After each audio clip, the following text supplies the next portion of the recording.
ngayon, grabe Nes! Ngayong araw guys, maaga pa nga lang ako.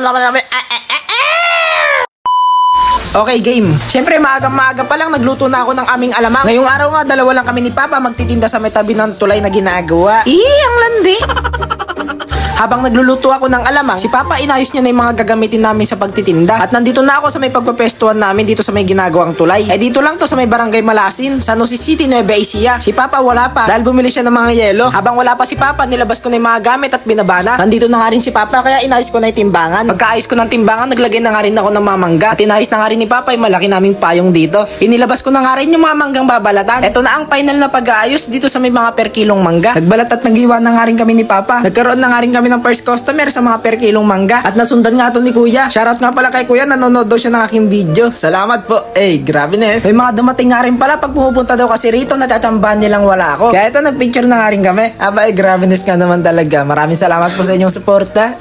Grabe Nes. Muntik pa nga nila ako matsambahan na wala ulit ako. Dahil nung pagkadating nila, paalis ako dahil bibili muna ako ng plastic na pang mga per kilong mangga. Dahil naubos na pala yung mga plastic namin mga pang per kilo. At ididikit ko na nga rin pala yung sticker nila Ma'am Dorang Gala dito sa may harapan ni Grabe Nes Card. Lahat kasi ng mga content creator na mga nakikilala ko, pagka meron silang sticker, umiingi ako tapos ilalagay ko rito kay Grabe Nes Card. Grabe Nes ka naman talaga. Ito nga pala sila sir, bumili ng mga per kilong mangga tapos nagpadagdag pa ng ekstrang alamang. Shoutout nga pala sa nila sir, nanonood din daw sila sa video ko.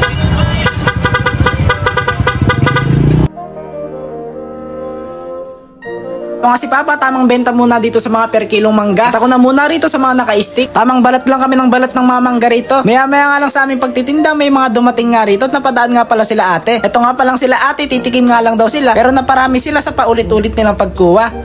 Grabe Nes ka naman talaga. Nagulat pa nga sila dahil paulit-ulit sila nang kumuha. Share ko nga lang yung sinabi nila. Wala nga daw silang ganang kumain ng mangga dahil napakaraming mangga sa kanila. Pero nung natikman nila yung alamang namin, napaulit-ulit nga silang kumuha sa mga naka-stick na mangga. At nagpalit na nga rin ako ng mga tubig sa may garapon. Dahil nagbabago na yung kulay ng tubig sa dami ng nailagay na mangga. Pag bumili kayo ng per kilong mangga rito, may kasama ng alamang. Dahil nagtitinda na kami ng mga per kilong mangga, nagtitinda nga rin pala kami ng alamang lang. Kaya karamihan nga rin pala sa mga bumibili sila rito ay alamang lang. Dahil napakarami rin kasi nagre-request na magtinda rin daw ako ng alamang lang. Sa mga gustong umorder ng alamang sa mga malalayo, po, pinagpaplanuhan na po namin magpa-order sa malalayo. Pinagpaplanuhan pa lang na mabuti yung packaging para sa mga pagpapadala. Hindi lang sa safe pagka dumating sa inyo. Pinag-aaralan ko pa para mas lalong sumarap yung alamang.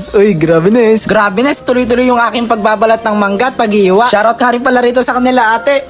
Pinakyaw na nila yung mga naka-stick na mangga. Bumili pa sila ng mga per kilong mangga at bumili pa ng alamang. Grabe Nes ka naman talaga. Shoutout dito kay Idol at pati na rin dito kay Kuya na bumili ng alamang. Bumili nga rin pala dito yung kaklase ko ng grade 12, si Ashley. At dahil naubos na yung mga naka-display na mangga, ayos na kami ng mga gamit. Dito na rin tong video natin na to guys. Maraming salamat sa inyong pagsama. Next naman diba? Grabe Nes.